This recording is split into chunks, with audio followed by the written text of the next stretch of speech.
I'm Mark, that's Mara, that's the Betsy Ross Jeep Project. Welcome back to the shop. Again, tonight we are going to work on the Jeep so that we can get back to what we do normally, which is life.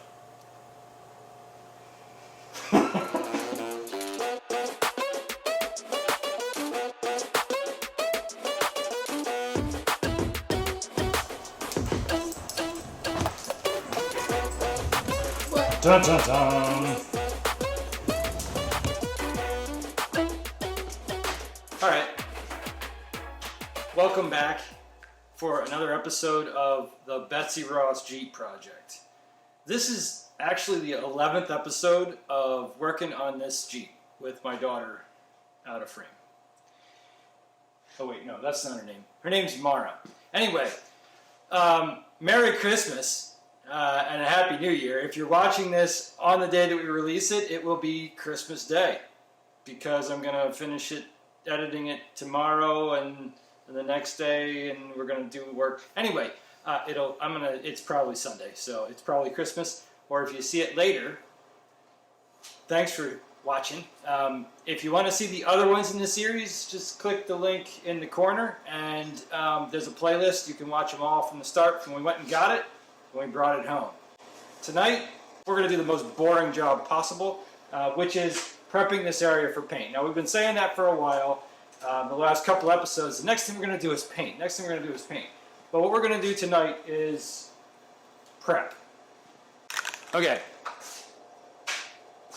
So in episode 7 or 6 or 8 or whatever it was, we welded a new front end on here. And behind the metal, we put weld-through primer on. Now on the bare metal, we're going to use self-etching primer. And the self-etching primer is for the bare metal. And I had to go and I went to the paint store and I asked, what do I want to do? And this is what they told me I should do.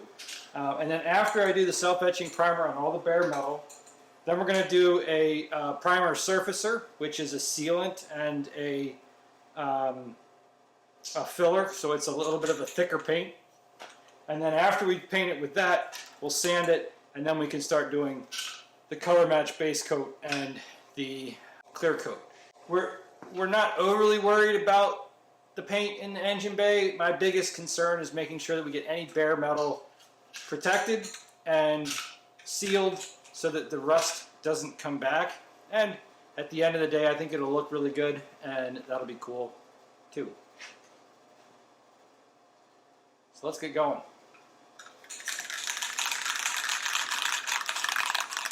I want to go over it first with the grinder, and just anywhere where it feels like it has a rough or a sharp edge, I want to get that off. This doesn't have to look really cool, like it doesn't have to look good underneath here because it's going to be all hidden, but anywhere that's a sharp edge is somewhere that the paint might not stick very well, and that is obviously then will be something that could cause rust.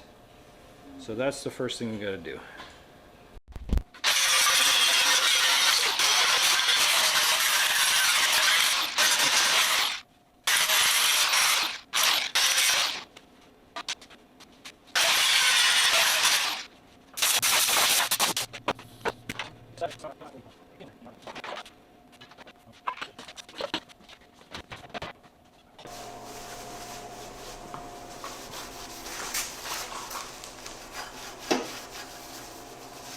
And you want to try to rotate the rag around a little bit so you get, because the point of this is to get the grease and grime off of it.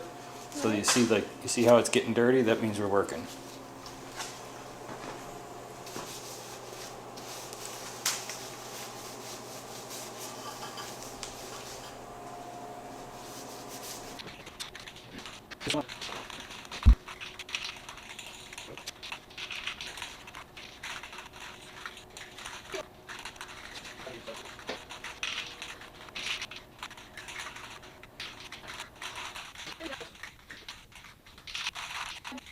So you want to just try to make an even pass.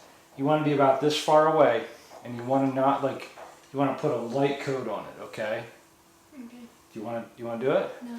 What? No. No? Why not? I'm tired and I failed last time. You failed last time. That's a better reason to do it this time.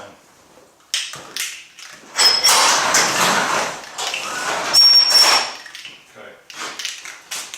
Alexa, turn on the shop fan. Nope, that's not where that goes. Shop doesn't support that. I know.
Think about it too, if you don't understand the stop watch.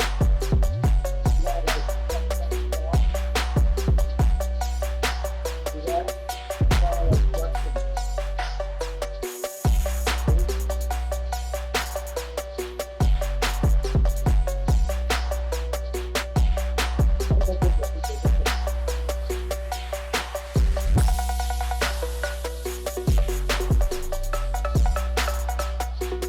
Okay, well, it's another night, and the other night we came out here and we painted this with the self-etching primer, and we got to the end of the night and I realized we're getting ahead of ourselves a little bit because, well, I forgot. And what I forgot was, I forgot about that. So, tonight, we are going to do that. What I'm going to do first is I'm going to get some cardboard and I'm going to cut it into the shape and get it right, and I'm going to lay it on another piece of metal, and then we'll lay a piece in there and I'll weld it in place. Kind of lay it on there and get a rough size.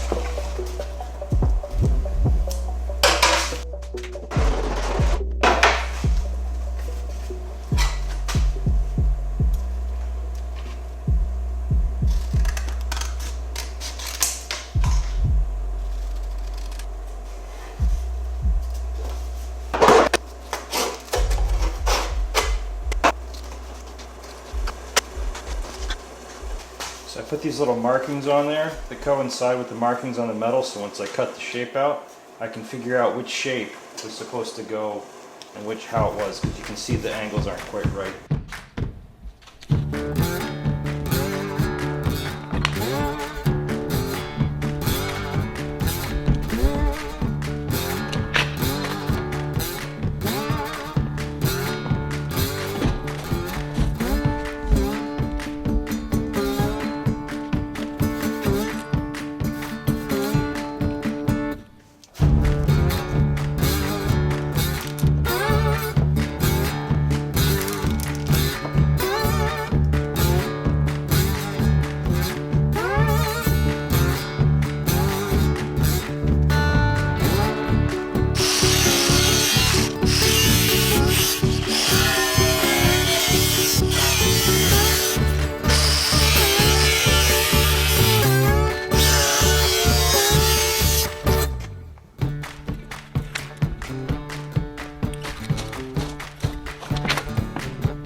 Now we have the basic shape.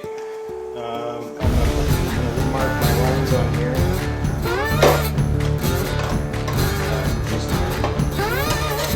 Next thing I'm going to do is I'm going to start to put a little shape in there.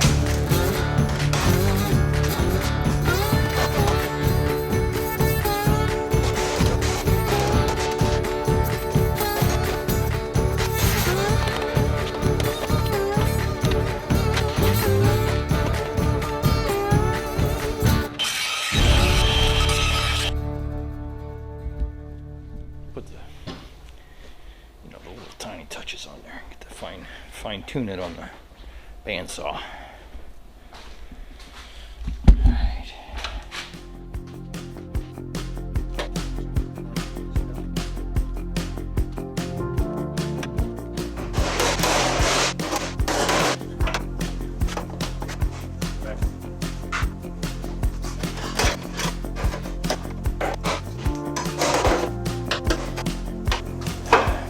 I don't expect it to look real good, but it's under the battery tray, so we're gonna get it patched up and then we're gonna paint it and sand it and make it look kind of good, and then we're gonna put the battery tray back over it, and only you guys will know about it, so don't tell anybody, okay?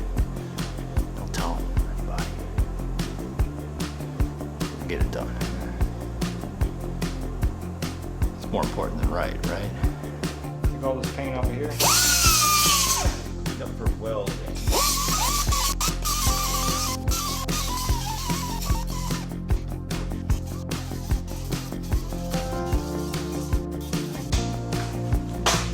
Oh hey, by the way, if you're wondering how I can run the air grinder for so long, but you never hear the air compressor, go check out this video in the corner. Wait, which corner is it? It's one of these corners, because I put my air compressor out back. Pretty cool.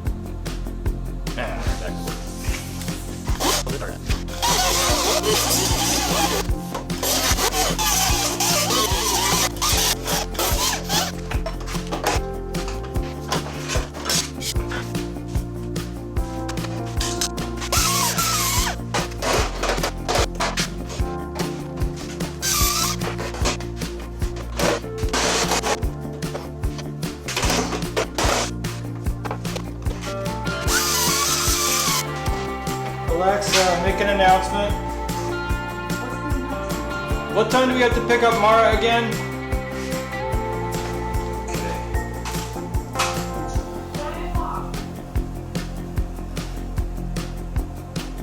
So here we have rough fit out.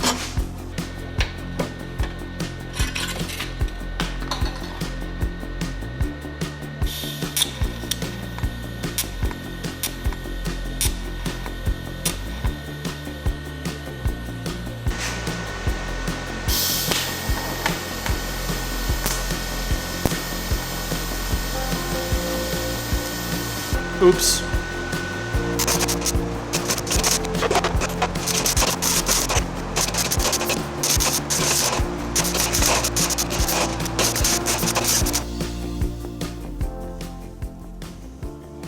I think sometimes it's important to remember that you can't teach old dogs new tricks.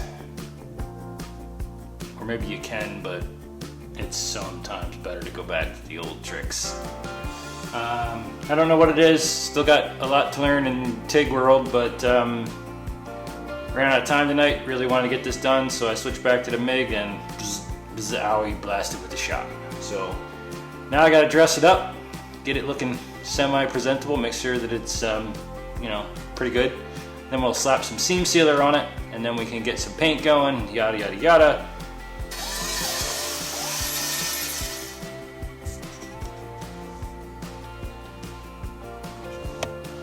Well, like I said, it's not going to be pretty, it's not going to be perfect. It should be, it goes against everything I believe in to do it like this and kind of leave it that way. But unfortunately it is, I won't say the best I could do, but the best I can do given the time that I have. I will sand that out a little bit more, and we're going to put some seam sealer over top of it. We're going to put primer over top of it, then we're going to put a battery box over top of it. So that is really not going to be something that I need to worry about as long as we get it sealed up really well and taken care of. The other part of that is underneath it here, and again, part of why we decided to take the axle out is because underneath there are some issues that we've got to address too. So you can see we still need to seal that up. So I'm going to put some seam sealer along these lines here, and I'm going to coat and treat this whole underside here, so you can see we've got other stuff we've got to deal with. Oh, but we'll get there. One little bit at a time, one night at a time. one little project at a time. I don't know if you're going to be able to see all of them, but we're going to share as much of it as we can. I'm doing a little bit every night. But again, this is Christmas. If you're watching this on Christmas, thank you so much for coming out to the shop and checking it out. I am going to go put this on the computer and upload it and try and get it there so that we can get our normal Sunday afternoon. That's it for tonight though. Thanks again for watching.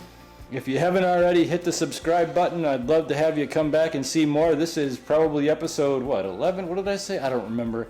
We're on 11, 12, 11. We're still going. But next week, so this is released on Christmas. Next week is New Year's. I won't have any time between now and then to get another video, so I don't know what New Year's we'll have on it. Probably not a full one. But who knows? Maybe it'll be different. Check back anyway. That's it for now. Merry Christmas. Happy New Year. We'll see you guys next time. And look who showed up at the end of the night when the work was all done. The dog.